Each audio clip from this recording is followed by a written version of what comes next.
principles of state policy. Directive principles of state policy. This concept of law was incorporated from Irish Constitution. These directive principles are in the form of directions to the central government and the state government.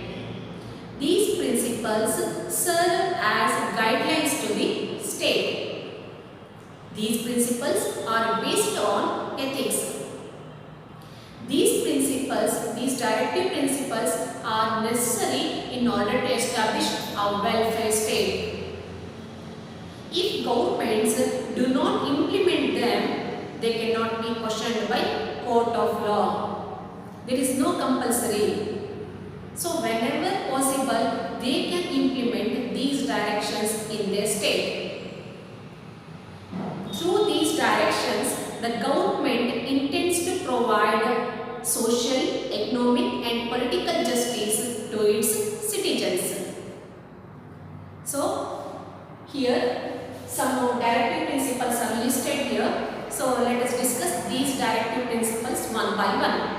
All of you keep your textbook open and follow the points one by one. The first one, adequate means of livelihood. It is the responsibility of the government to arrange for adequate means of livelihood. It means create jobs for the people. That's why the government calls the foreign investors to invest in India.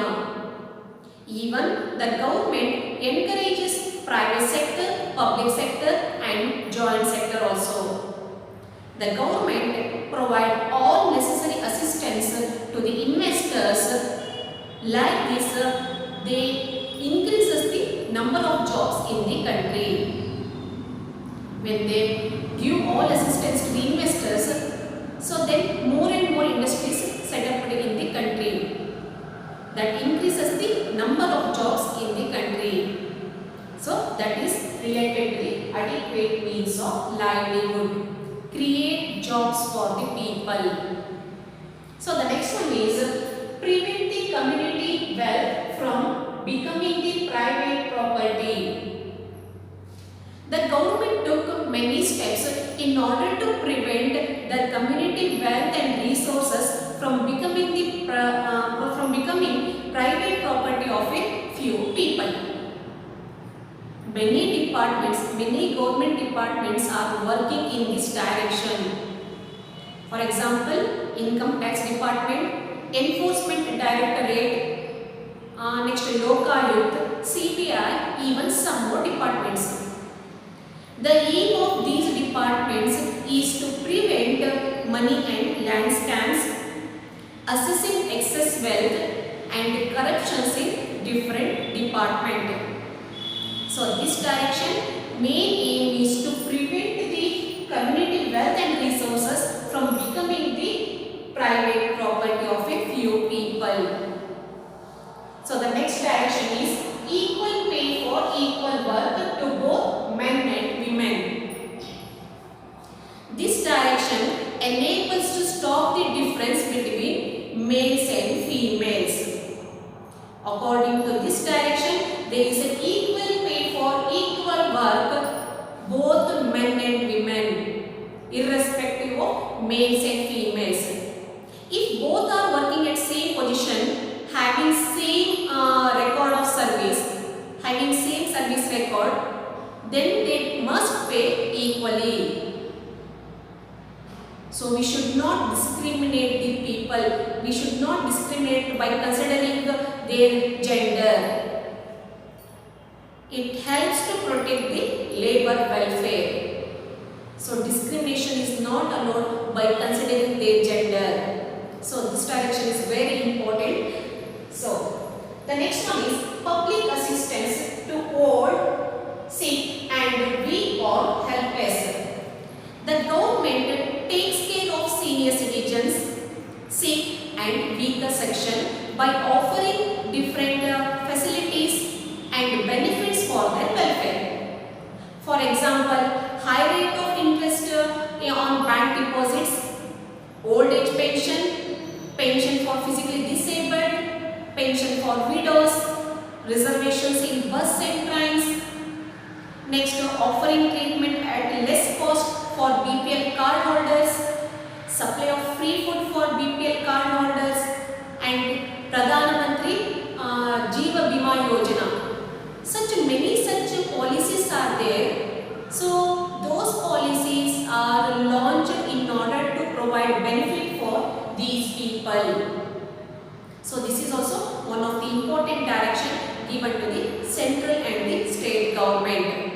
Think about senior citizens. Think about a weaker section. Next, implementation of Uniform Civil Code. Uniform Civil Code means uniform laws, civil laws for the all people. Uniform Civil Code is a proposal in India with regard to formulation and implementation of personal laws which are common for all people, which are common for all citizens in the country. Till now, religious personal laws of different communities are governed by their religious scriptures. It means they are governed by their religious holy books. So, India's political left wing and other some conservative religious groups are opposing the Uniform Civil Code. But uniform laws are very necessary in order to bring unity among the people. So, these uniform laws are very necessary for the country. Next one is development of health and preschool education to children below 6 years. Another direction is given to the central government and the state government to take care of children below 6 years. The concentration mainly about their health and education. If it is related to their health, so the aim of this direction is to minimize the infanticide and malnutrition. So what do you mean by infanticide? Infanticide means death of infants, death of newly born babies. There are so many reasons behind it. Next one, malnutrition. Malnutrition means lack of supply of nutritious food to the children below 6 years. This is also one of the causes for the deaths of the infants. So that's why the government provides free vaccines and supply of nutritious food to the children in order to reduce the infant's death. So periodically it provides free vaccines and even supplies nutritious food for the children below 6 years. So the next one is protect and preserve the places of historical importance, historical interest. The direction is given to the state government and the central government to protect and preserve the monuments and places of historical importance. India is famous for its rich heritage. So the direction is given to the state and the central government to protect and preserve the places of historical importance. That's why the government spends close together amount every year for the maintenance of such places. It is one of the directions to the central government and the state government to protect and preserve the places of historical importance.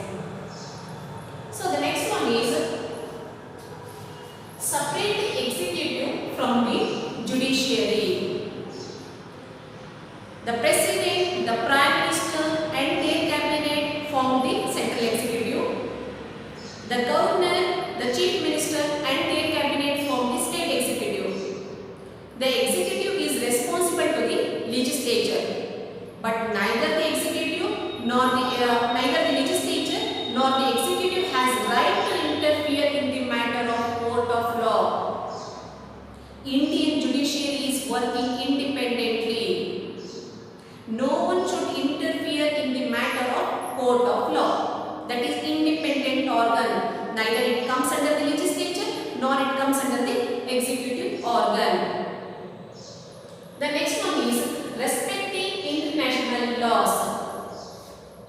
India is a peace-loving country.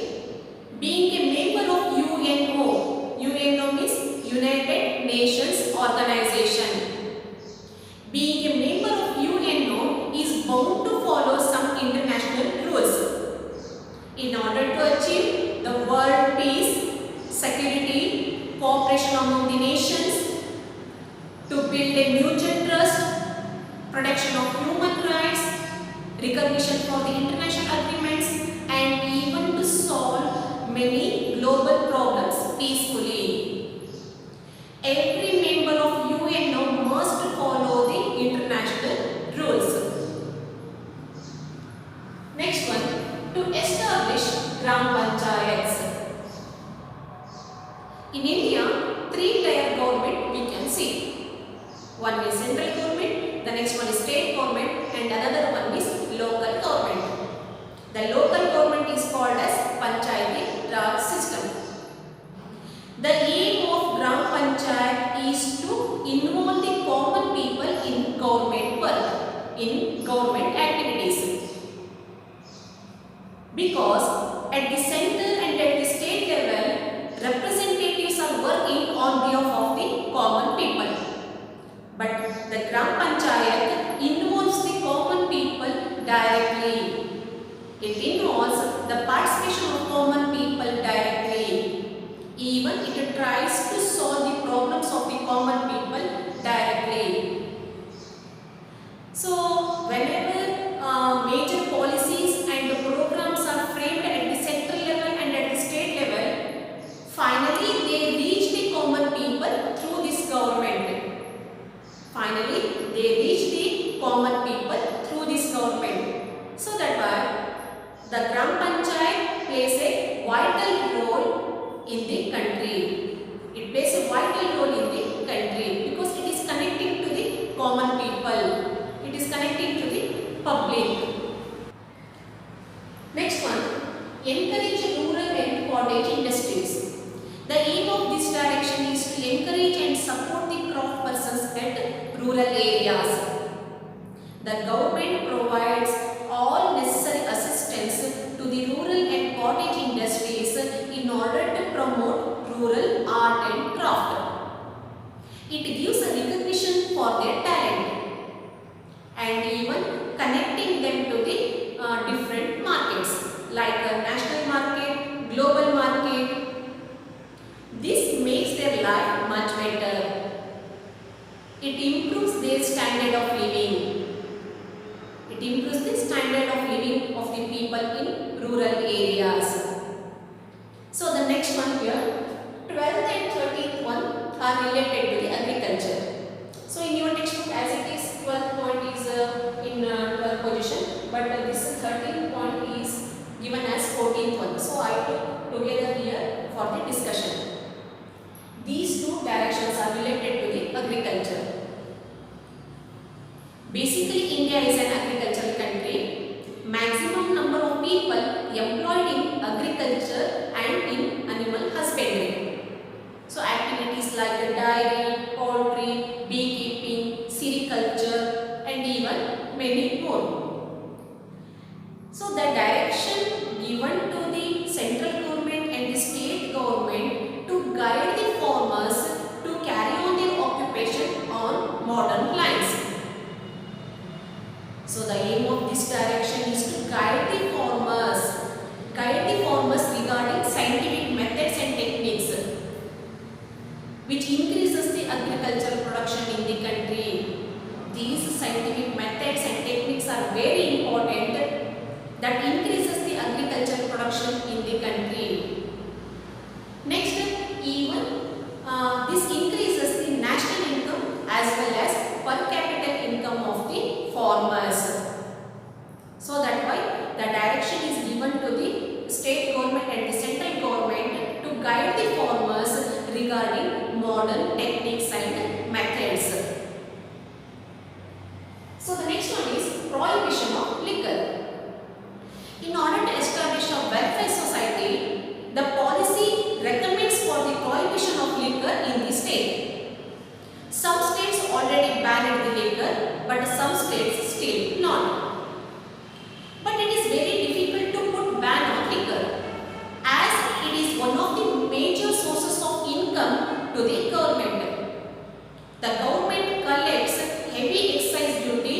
the sale of liquor and cigarette. So that why prohibition of liquor, so it is a little bit difficult to put ban on the consumption of liquor. So prohibition of liquor is not easy. Already some states banned the liquor. For example, Gujarat, Bihar, where already liquor consumption is banned, but some states still not. Development at the cost of human's life is not acceptable. Even development is possible by prohibiting the liquor. So, up to now, you learned some important directive principles given in your textbook.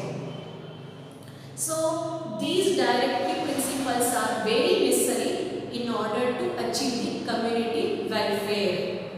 Fundamental rights are necessary to achieve individual welfare. These directive principles are necessary in order to achieve community welfare. So here community benefit, by considering that one, so they incorporated this concept in our constitution. So once again you read these directive principles from your textbook and refer the lesson video and try to understand the concept. Thank you children. See you in next class.